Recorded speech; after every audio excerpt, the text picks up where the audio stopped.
ನೀವೆಲ್ಲ side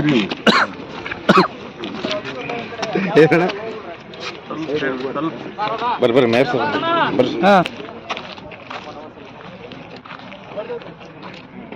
sir sir ಅಲ್ಲೇ ರೀ ಸರ್ ಇದು ಬರುತ್ತೆ.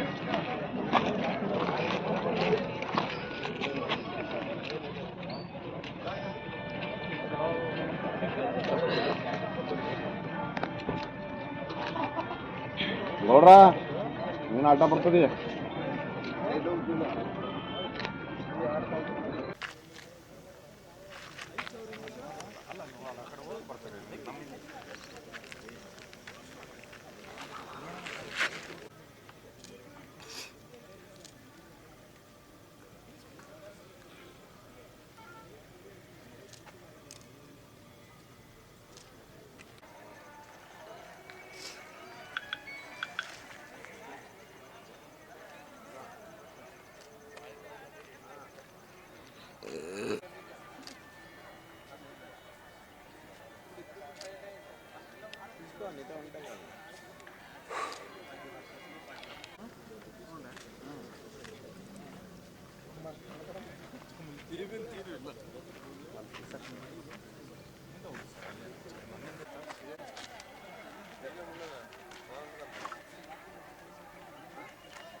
ಭಾಳ ಇನ್ನೂ ಬೇಸಿಗೆ ಆರಂಭ ಆಗಿಲ್ಲ, ಆಗಲೇ 10-12 ದಿನಕ್ಕೊಂದ್ಸರಿ ನೀರು ಬಿಡ್ತಾರೆ. ಕೆರೆಯಲ್ಲಿ ನೀರು ಕಡಿಮೆ ಆಗಿದೆ ಇಲ್ಲ, ಈಗ ಕೆರೆಯಲ್ಲಿ ನೀರು ಕಮ್ಮಿ ಆಗಿದ್ದು ನಿಜ. ಅದು ಯಾಕೆ ಆಗಿದೆ ಅಂತಂದರೆ ನಮ್ಮದು ಈ ಟ್ರಸ್ಟ್ ಗೇಟ್ ಅವೆಲ್ಲ ಸ್ವಲ್ಪ ರಿಪೇರಿ ಎಲ್ಲ ನಡೀತಿತ್ತಲ್ಲ, ಅದು ವಿಚಾರಕ್ಕೆ ನಾವು ನಮ್ಮ ಕೋಟ ನೀರು ತೊಗೊಂಡಿಲ್ಲ. ಅದ್ರ ಜೊತೆಗೆ ಕಾಲುವೆ ಲೈನಿಂಗ್ ವರ್ಕ್ ನಡೀತಿದೆ. ಈಗ ಲೈನಿಂಗ್ ವರ್ಕು ಈ 31ನೇ ತಾರೀಕಿಗೆ ಮುಗಿದೋಗುತ್ತೆ. ಲೈನಿಂಗ್ ಮುಗಿದೋಗಿದ ತಕ್ಷಣ ನಾವು ನೀರನ್ನು ತೊಗೊತಿದ್ವಿ. ಅದೇನು ಇವತ್ತು ಡಿ ಸಿ ಅವ್ರಿಗೆ ಕೂಡ ನಮ್ಮವ್ರ ಕಾರ್ಪೊರೇಷನ್ ಕಡೆಯಿಂದ ಲೆಟರ್ ಕೊಟ್ಟಿದ್ವಿ, ನಮ್ಮ ಇಂಡೆಂಟನ್ನು ಕಳಿಸ್ಕೊಟ್ಟಿದ್ವಿ. ಆ ಇಂಡೆಂಟ್ ಮೂಲಕ ನಮಗೇನು ಅಲಾಟ್ಮೆಂಟ್ ಬರುತ್ತೆ. ಸರ್ ಈಗ ಯೋಚನೆ ಮಾಡಿದ್ದೀರಿ ಸರ್, ಈಗ ಇರೋ ನೀರು ಎಲ್ಲಿ ಎಷ್ಟು ದಿನದವರೆಗೂ ಬರ್ತದೆ? ಇದು ಇನ್ನೊಂದು 15 to 20 days ಬರುತ್ತೆ. ಅಷ್ಟೊತ್ತಿಗೆ ನಾವೆಲ್ಲ ಡ್ಯಾಮಿಂದ ನೀರು ತೊಗೊಂಡು ಅದನ್ನು ಸರ್, ಈಗ ನೀರು ಕಲರ್ ಆಗಿದಾವೆ, ಸ್ಮೆಲ್ ಹೊಡಿತಾ ಇದ್ದಾವೆ. ಆ ಥರ ಅದಕ್ಕೆ ಪ್ಯೂರಿಫೈ ಮಾಡೋಕ್ಕೆ ಇಲ್ಲಿ ಕ್ರಮ ವಹಿಸ್ಬೇಕಿತ್ತು ಸರ್. ಇಲ್ಲಿ ಏನೂ ಆಗ್ತಾ ಇಲ್ಲ. ಅದು ನಾನು ಈಗ ಅದು ವಾಟರ್ ಇಲ್ಲಿಂದ ಅದೇ ಸರ್, ಅಲ್ಲೇ ಆಗುತ್ತೆ ಸರ್. ಇಲ್ಲಿ ವಹಿಸ್ಬೇಕಾದ ಕ್ರಮ ಆಗ್ತದೆ. ಇಲ್ಲಿಂದ WTPಗೆ ಹೋಗಿ ಅಲ್ಲಿ ಕ್ಲೀನ್ ಅಲ್ಲಿ ಪ್ಯೂರಿಫೈ ಆಗೋದು, ಇಲ್ಲಿ ಆಗಲ್ಲ. ಅಲ್ಲಿ WTP ಮೋಕ ರಿಸರ್ವ್ ಸ್ಟೇಟಸ್ ಏನಿದೆ ಸರ್?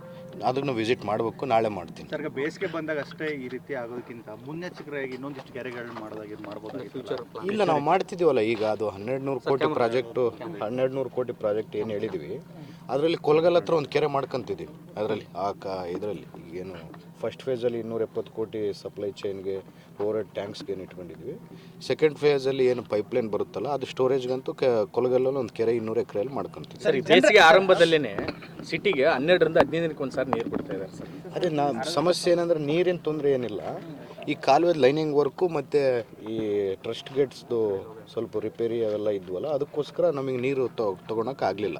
ನಮ್ಮ ಅಲಾಟ್ಮೆಂಟ್ ಸಮಸ್ಯೆ ಇದ್ದಲ್ಲಿ ಟ್ಯಾಂಕರ್ ಮೂಲಕ ಏನಾದರೂ ನೀರು ಇಲ್ಲ. ಅದು ಪ್ರತಿ ವರ್ಷ ನಮ್ಮ ಟಚ್ ಫಾರ್ ಲೈಫ್ ಫೌಂಡೇಶನ್ ಕಡೆಯಿಂದ ಹೋದ ಸಾರಿ ಕೂಡ ಅಷ್ಟಕ್ಕೆ ಮುಂಚೆ ಕೂಡ 100 ಟ್ಯಾಂಕರ್ಗಳಿಟ್ಟು ನಾವೇ ಮಾಡಿಸಿದ್ವಿ. ನಮ್ಮ ಟ್ರಸ್ಟ್ ಕಡೆಯಿಂದ ಈ ಸಾರಿ ಕೂಡ ಟ್ಯಾಂಕರ್ಗಳಿಟ್ಟು ನೀರನ್ನು ಕೊಡಿ.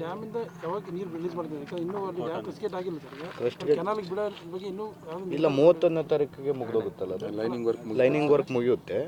ನಾವು ಏಪ್ರಿಲ್ ಯಾವತ್ತು ನಾವು ಕೇಳಿರೋದು 16th ಕೇಳಿದ್ದೀವಿ.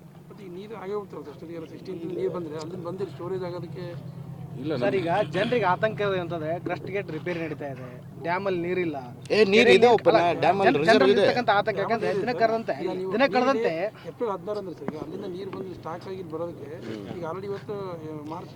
ಈಗ ಇವತ್ತು ಇಂಡೆಂಟ್ ಕೊಟ್ಟಿದ್ದೀವಿ, ನಮ್ಗೆ ಇರೋ ನೀರು ಇನ್ನೊಂದು 15-20 ದಿನ ಯೂಸ್ ಆಗುತ್ತೆ. ಅಷ್ಟೊತ್ತಿಗೆ ನಾವು ಅದೊಂದು ವ್ಯವಸ್ಥೆ 16ನೇ ತಾರೀಕು ಇನ್ನೂ ಅಷ್ಟಕ್ಕೆ ಮುಂಚೆಗೆ ತೊಗೊಳೋದು.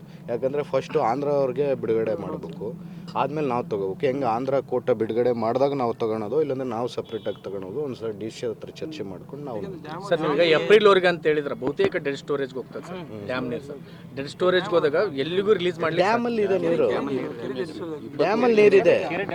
ಅಲ್ಲ ಸರ್, ಈಗ ಅಲ್ಲ, ಆವೆ ಕೂಡ ಆಗುತ್ತೆ ಸರ್ ನೀರು. ಇದು ಇಷ್ಟೇ ಉಳಿಯುತ್ತೆ ಅಂತ ಹೇಳಕ್ಕೆ 20 ದಿವಸ ಅಂದ್ರೆ 20 ದಿವಸ, ಯಾಕಂದ್ರೆ ಆವೆ ಪ್ರಮಾಣ ಜಾಸ್ತಿ ಆಗುತ್ತೆ. ಇಲ್ಲ, ಅವೆಲ್ಲ ಕ್ಯಾಲ್ಕುಲೇಟ್ ಮಾಡೇ 20 ದಿವಸ ಬರುತ್ತೆ ಅಂತ ಹೇಳ್ತಿರೋದು ಅವರು.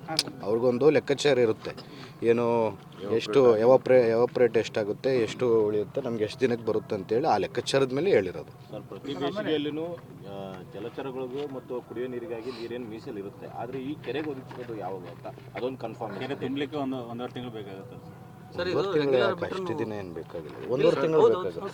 ಸರ್, ಕೆನಾಲ ನೀರು ಬಂದರೆ ನಾವು ಕೆನಾಲಿಂದ ಡೈರೆಕ್ಟ್ ಡಬಲ್ ಟಿಪ್ಪಿಗೆ ತಗೋತೀವಿ, ಕೆರೆಗೆ ನೀರನ್ನು ಬರ್ತಾ ಇರುತ್ತೆ. ಅಲ್ಲ ಸರ್, ಇದು ಏನಿದೆ ಅಂದ್ರೆ ಇಲ್ಲಿ ವಾಸ್ತವ ಸರ್, ಈಗ ಅದೇ ಹೇಳಿದ್ವಲ್ಲ, ಈಗ ಇಂಡೆಂಟ್ ಕೊಟ್ಟಿದ್ದೇವೆ ಡಿ ಸಿ ಅವ್ರಿಗೆ. ಈಗ 30ನೇ ತಾರೀಕುವರೆಗೆ ಲೈನಿಂಗ್ ವರ್ಕ್ ನಡೀತಿದೆ. ಲೈನಿಂಗ್ ವರ್ಕ್ ಆಗಿದ ತಕ್ಷಣ ನಾವು ನೀರನ್ನು ತಗೊಂತೀವಿ. ಸರ್, ಈಗ ಏನಿದೆ ಸರ್ ಇಲ್ಲಿ ವಾಸ್ತವ, ಕ್ಯಾನಲ್ ನೀರು ಬಂದರೂ ಕೂಡ ನಿರಂತರವಾಗಿ ಮೋಟ್ರಿಂದ ನೀರನ್ನ ಇಲ್ಲಿಗೆ ಶಿಫ್ಟ್ ಮಾಡಿದ್ರು 1 ರಿಂದ 2 ತಿಂಗಳು ನೀರು ಬೇಕು. ಅದೇ ಈಗ ಕಮಿಷನರ್ ಅವರು ಏನು ಪ್ಯಾರಲಲ್ ಆಗಿ ಐಡಿಯಾ ಮಾಡಿದ್ದಾರೆ.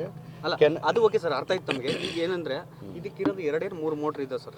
ಅದನ್ನ ಮೋಟ್ರ್ಗಳ ಸಂಖ್ಯೆನ ಜಾಸ್ತಿ ಮಾಡಿದ್ರೆ ಮುಂದೆ ಫ್ಯೂಚರ್ ಅಲ್ಲೂ ಹೆಲ್ಪ್ ಆಗುತ್ತಲ್ಲ ಸರ್ ಅಂತ. ಅಂದ್ರೆ ಈಗ 1-2 ಅಷ್ಟೇ ಇದೆ.